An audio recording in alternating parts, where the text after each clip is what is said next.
Some stories are told in words, but ours, we tell them in movement. In the swings of the hips, the stomps of the feet, and the spotlight's glare and the heart's beat.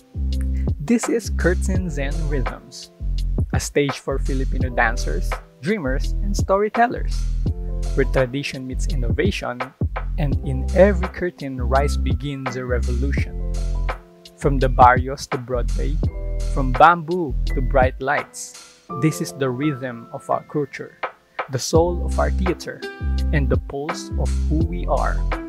Welcome to Curtains and Rhythms, where movement meets meaning and the show never stops.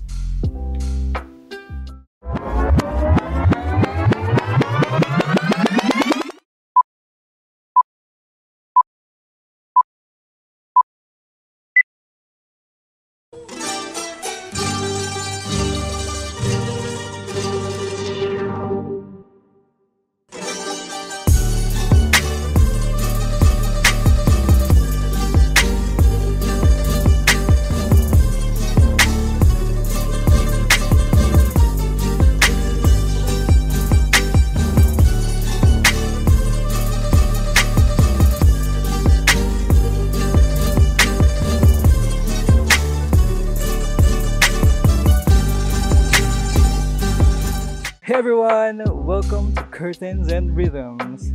Glad you joined us here for today's podcast. We're diving into theater and dance in the Philippines and connect it with global shows like Hamilton. I'm your host, stage host Craig, and I've got an awesome lineup for you guys. Say hi everyone!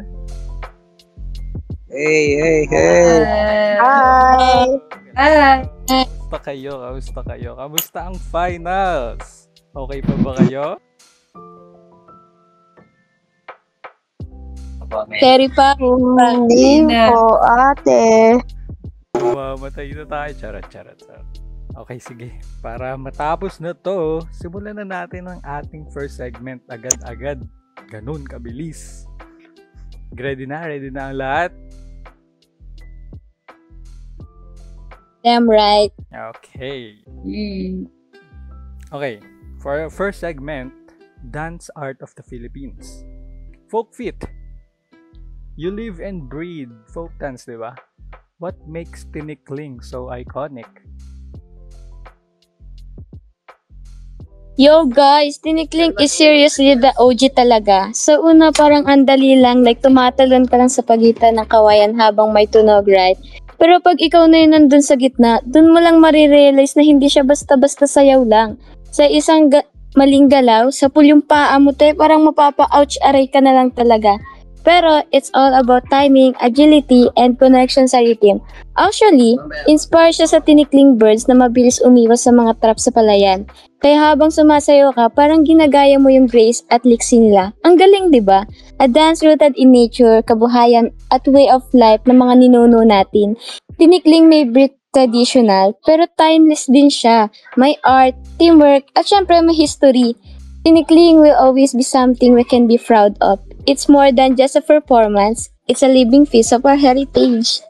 Ooh, ang ganda ng information mo doon, no? Nagustuhan ko talaga yung sinabi mo. Yung Tinikling, siya, like kinuha siya sa Tinikling Birds. Yeah, ang ganda na. Actually, nung high school ako, no, sumayaw din ako ng Tinikling. And yeah, totoo yung sinabi mo na pag nasa pool yung ankles mo, naku, sobrang sakit. One time nagper-perform kami. Sa pool, naku, naipit. Sakit talaga. Well, aside from that, pakinggan naman natin kung ano ang Tinikling. Para may makita nyo lang kung ano ang Tinikling. Ready? Right.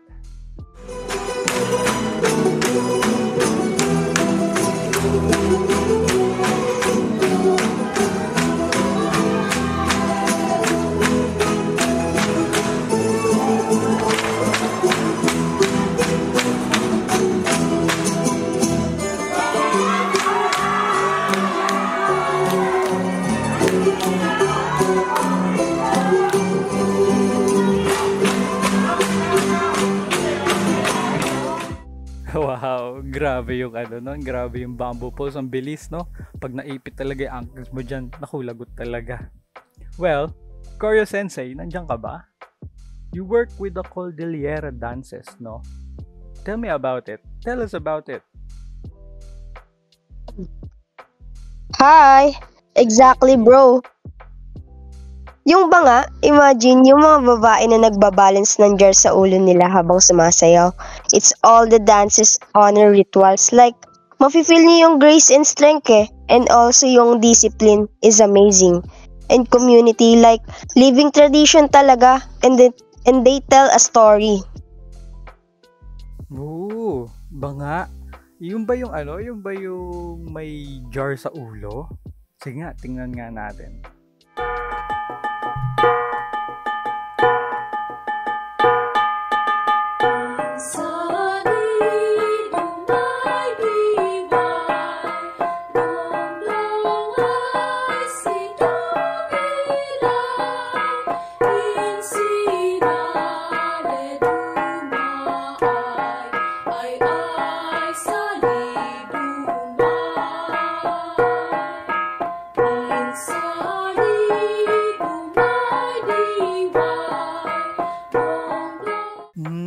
Galing. So usually mga babae nga lang yung sumasayaw nito, no?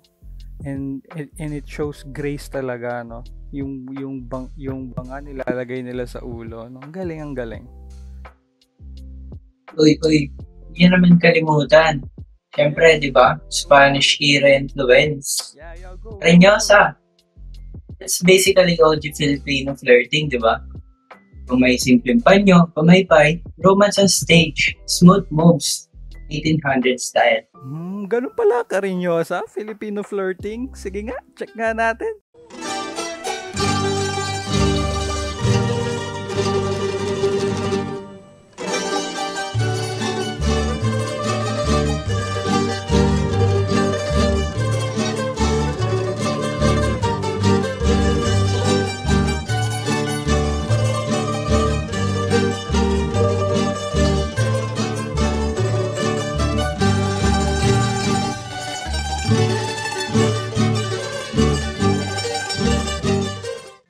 Kulit. Imagine mo dance, pero flirting. Gumaganon pala ang dance, no? Ang galing-galing. So, dance in the Philippines isn't just movement, no? It's history, identity, and sometimes low-key, a dating app. May tanong ako, guys. Nakapag-dating app na ba kayo? Like Bumble, Tinder, charot.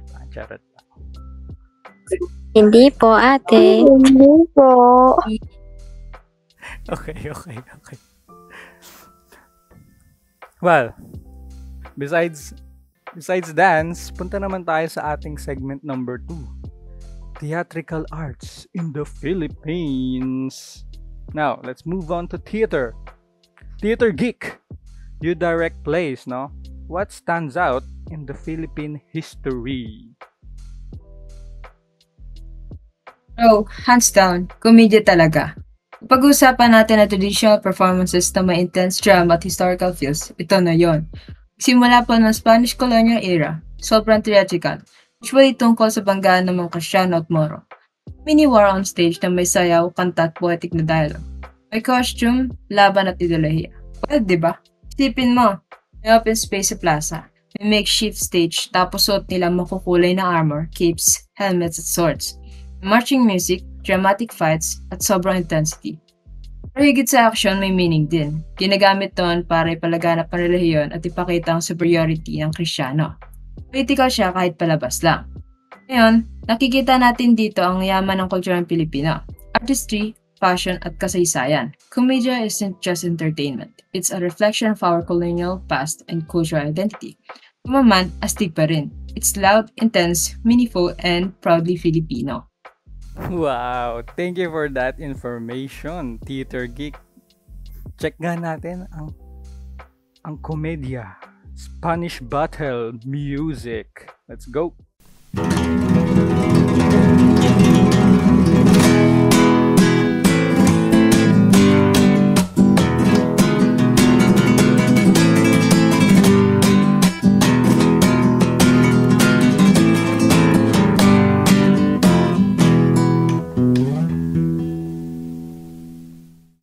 Ang galing, ang galing. So, pag nasa theater ka, no? Pag tapos nasa front row seat ka, tapos yan yung tunog, no? Mapapasayaw ka talaga, no? So, fight scene nila, galing, galing. And before colonization, Koryo Sensei, indigenous roots. Yup, stuff like yung hudhud chants or yung darangin epics. You know, it was like storytelling, chanting, movement. So basically, teatro na walang stage talaga. Lahat ng tao sa community, sila yung audience, like all of them. So ang hudhud dance, very community-centered siya, no? Sige nga, let's check hudhud chants and darangin epics. Ohem nunggawan na noltol wag boy algod na yati algod na yanang imbukig kaya pemanun ingadan hidang unay dumang unaya na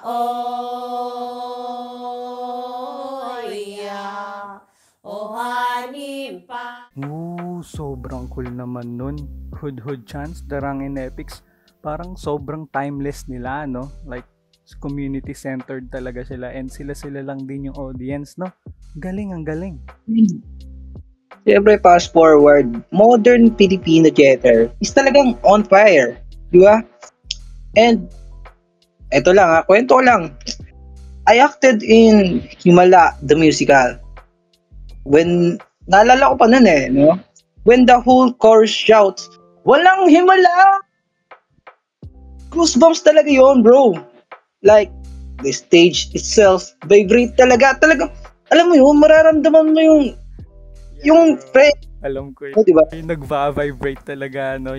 Yung kasi diba, usually sa mga theater, diba? Surround yung sounds. Sige nga, check nga natin yung inak mo sa walang himala.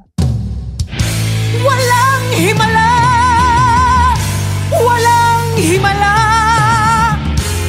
Ang himala ay nasa puso ng tao. Tayo ang gumagawa ng himala. Tayo ang gumagawa ng mga sumpa. At tayo ang gumagawa ng Diyos. Hindi Grabe goosebumps nun, bro! No? Theater groups like PETA, PETA, they've made art a tool for activism, no? So, yung himala mo pala na inactingan mo, medyo, pala siya, no? Medyo centered sa activism, no? Galing, galing. It's not just performance, it's protest, it's voice. Well, since tapos na tayo sa ating theater in the Philippines, let's go global naman, no? Global stage. You've performed internationally. How would you explain Hamilton to someone new? Oh, come on. Ang dali naman yan. It's like, parang America's history, di ba? Pero ikinuwento through rap battles and like ballads. Imaginein mo, yung mga founding fathers nagra-rap, kenda cool, no? Tapos si Lin-Manuel Miranda, he mix hip-hop, R&B, and Broadway. And also, pumili siya ng mga actors na may iba't ibang lahi as the historical icons. Napaka-revolutionary talaga. Nagets mo? Yes. Sobrang revolutionary talaga niyang Hamilton, no? Like, so, super fan talaga ako. Like, number one fan ako ng Hamilton. Hello! Like, lahat ng music kinakabisado ko. Charot lang. Well, yeah, totoo nga. Sobrang revolutionary niya, no? And to show you guys yung ginigig ko na Hamilton, ito siya. I am not throwing away my shot. I am not throwing away my shot. Yo, I'm just like my country. I'm young, scrappy, and hungry, and I'm not throwing away my shot. I'ma get a scholarship to King's College. I probably shouldn't brag, but dag, I'm amazed and astonished. The problem is I got a lot of brains, but no polish. I gotta holler just to be heard. With every word I drop knowledge. I'm a diamond in the rough. A diamond in the rough? Yay, galing na. And alam mo, it's really feels familiar eh, no? Sa Filipino theater, it also retells history with modern beats, di ba? Like Ramahari, yung ancient epics set to pop and rock. Alam mo yun? Bro, di ba? Hamilton asks, who tells your story? Same with us, di ba? We ask whose stories are forgotten or silenced. Oo nga, no? If titingnan nga natin, no? So, like, very familiar talaga siya, like Ramahari. And yun nga, yung sinabi ni Hamilton, who tells your story? Sorry. Medyo nagiging political na tayo, no? So, bago pa mag-escalate to sa iba, let's go to our final segment. All right, for our final segment, answer me with one line. Why do dance or theater matter? Go. Dance culture that moves. It connects generations. Theater saves stories from disappearing. It reflects society and shakes it up. Drama King. It fire with purpose.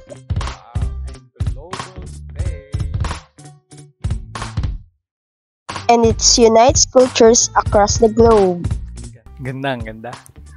From culture that moves, connects generation, saves stories from disappearing, reflects society and shakes it up, creative fire with purpose, unite culture across the globe.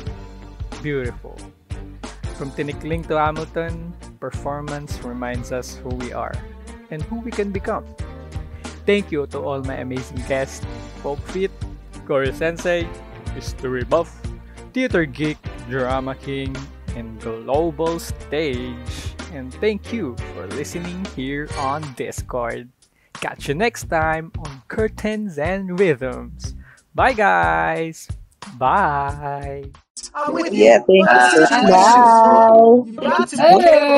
If you talk, you're gonna get shot. Bird, check what we got. Mr. Lafayette, hard rock like Lancelot. I think your pants look hot. Lawrence, I like you a lot. Let's hatch a plot blacker than the kettle calling the pot. What are the odds that God will put us all in one spot? Pop in a squad and conventional wisdom, like it or not. A bunch of revolutionary manumission abolitionists. Give me a position, show me where the ammunition is.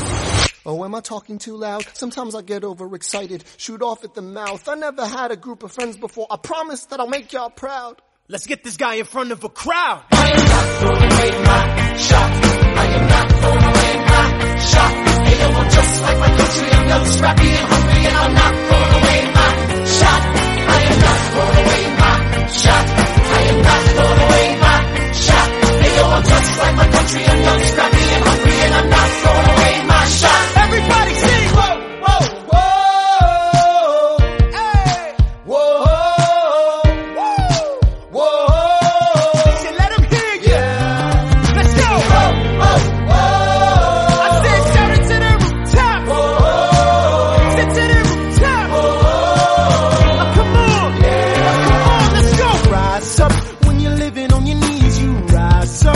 Brother that he's gotta rise up. Tell your sister that she's gotta rise up.